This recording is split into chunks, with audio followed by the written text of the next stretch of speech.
Assalamualaikum viewer. This video is specially prepared for competitive exam like TET and DSC. I hope you will subscribe and like it for further videos. कई ऐसे viewers हैं जिन्हें topic understand तो होता है पर confuse भी रह जाते हैं, इसलिए specially non English medium persons को इजी मेथड से प्रिपेयर होने के मकसद से ये वीडियो बनाया गया। सो फ्रेंड्स, आज हम आर्टिकल्स के बारे में पढ़ेंगे। आर्टिकल्स, ये तो सभी पता है कि articles are a an and the, but articles जानने से पहले हमें नाउन को जानना ज़रूरी है। नाउन जिसे इस्म या संज्ञा भी कहते हैं। नाउन्स के पहले जो इस्तेमाल होने वाले words are articles. So noun thing, animals के जगह जो वर्ड्स यूज़ में आते हैं या किसी के नाम के जगह जो वर्ड्स यूज़ में आते हैं उसे नाउन कहते हैं। नाउन्स भी दो टाइप्स के होते हैं, countable and uncountable nouns. Countable nouns जिसे हम काउंट कर सकते हैं एंड अनकाउंटेबल नाउन जिसे हम काउंट नहीं कर सकते।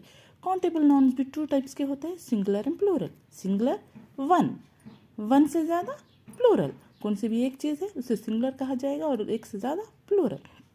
For example, pen is a singular, एक पेन, और एक से ज़्यादा पेन के लिए पेन्स कहा जाएगा। और इसमें यूज़ करने वाली चीज़ है इंक, जिसे हम काउंट नहीं सकते, इसलिए इसे अनकाउंटेबल नाउन कहा जाएगा।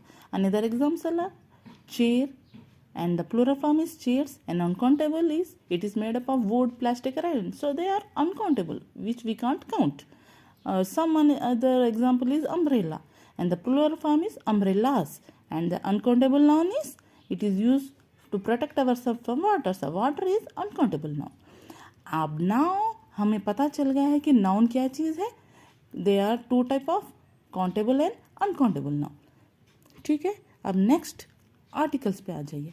आर्टिकल्स आर दो टाइप्स के हैं, definite article and indefinite article. Definite articles are the and indefinite articles are a and an. ठीक है, इनडेफिनाइट आर्टिकल्स में ए और एन रहेगा जिसका मीनिंग वन, एक। तो समझ जाइए, ए और एन वन का मतलब है, तो ये कहाँ पर यूज में आएगा? सिंगुलर, प्लूरल और अनकाउंटेबल नाउन में। ऑब्वियसली सिंगुलर फॉर्म में, क्योंकि इसका मीनिंग है एक। ठीक है, तो ए एंड एन कभी भी सिंगुलर फॉर्म में यूज़ किया जाएगा। और ये भी टू टाइप के हैं, ए और एन दो जगह इस्तेमाल करते हैं। ए कॉन्सोनेंट साउंड में, कॉन्सोनेंट लेटर्स नहीं, साउंड जहाँ पर कॉन्सोनेंट वर्ड का साउंड्स आता है, और एन वोवल साउंड। अब हम ये चीज़ के लिए कंफ्यूज हो जाते हैं कि कॉन्सोनेंट लेटर्स या कॉन्सोनेंट साउंड क्या है या वोवल साउंड्स क्या है। इसके लिए मैं एक नया ट्रिक्स लाई हूँ कि कॉन्सोनेंट साउंड, ये तो सबको हिंदी या तेलुगु जो भी है उन्हें बेसिकली आता है, उन्हें इतना तो मालूम है आ ई और क ख शतरा ज्ञा तक।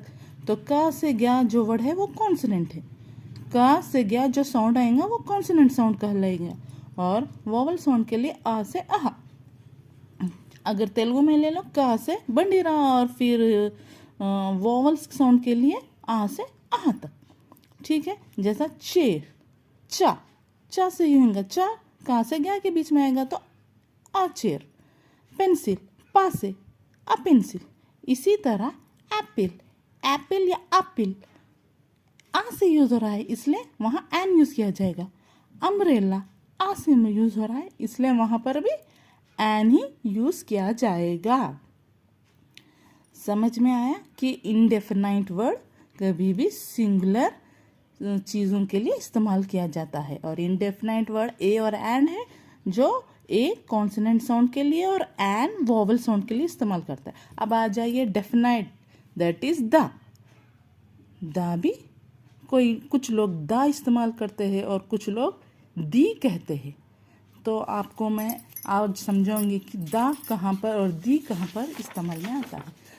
ठीक है, अब कुछ और एक एग्जाम्पल है, यूनिवर्सिटी। यूनिवर्सिटी यू से लिखा है पर प्रोनाउंस हो रहा है या, यू या, आ और आहा के बीच में नहीं आएगा तो या, इसलिए ए यूनिवर्सिटी। हायर, ये हेयर बोल के पढ़ेंगे, हा इसलिए ए। हॉर्स, हा इसलिए ए। 1 रुपी, ऑन रुपी नहीं पढ़ेंगे, इसे 1 रुपी, वाह, वी या वाह। सो इसलिए यहाँ पर भी ए इस्तेमाल करेंगे। एन आर, आर आल है यहाँ पर, इसलिए यहाँ पर एन। एग, ए है यहाँ पर, ए एग, इसलिए यहाँ पर एन इस्तेमाल करेंगे। द वर्ड इस्तेमाल करने से पहले ये जान लीजिए कि द हमेशा काउंटेबल, सिंगुलर, प्लूरल और अनकाउंटेबल किसी में भी यूज कर सकते, पर they have some particular speciality और at particular situation. For example हम बोल सकते हैं आई हैव ए पेन। ये एक सेंटेंस है, आई हैव ए पेन। यहाँ पर पेन पी से शुरू हो रहा है, इसलिए पी का साउंड है, इसलिए पा का साउंड रहने की वजह से हम ए इस्तेमाल कर रहे हैं। पर हम यहाँ पर द भी इस्तेमाल कर सकते हैं, लेकिन इसके साथ एक सिचुएशन क्रिएट करना पड़ेगा, जैसा I have the pen which you gave me yesterday. अब मैंने कहा था आपको द 2 टाइप से इस्तेमाल करते हैं, कुछ लोग द बोलते हैं, कुछ लोग दी कहते हैं, पर पता नहीं कहाँ पर द इस्तेमाल करते हैं, कहाँ पर दी इस्तेमाल करते। तो द हमेशा कॉन्सोनेंट वॉइस में इस्तेमाल किया जाता है और दी हमेशा वॉवल साउंड में इस्तेमाल कहा जाता है, जैसा the chair, the pen. And जब वॉवल साउंड है दी एलिफेंट, कभी भी द एलिफेंट नहीं पढ़ेंगे क्योंकि यहाँ पर वॉवल साउंड दी है, वॉवल साउंड एलिफेंट का ई है, इसलिए यहाँ पर हमेशा द एलिफेंट कहा जाएगा।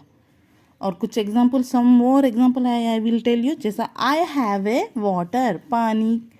ए वाटर कभी, क्योंकि पानी को कौन नहीं कर सकते, और इसलिए यहाँ पर कुछ पर्टिकुलर सिचुएशन, पर्टिकुलर प्लेस पर हम पानी को ए वाटर नहीं बल्कि the water, I have the water.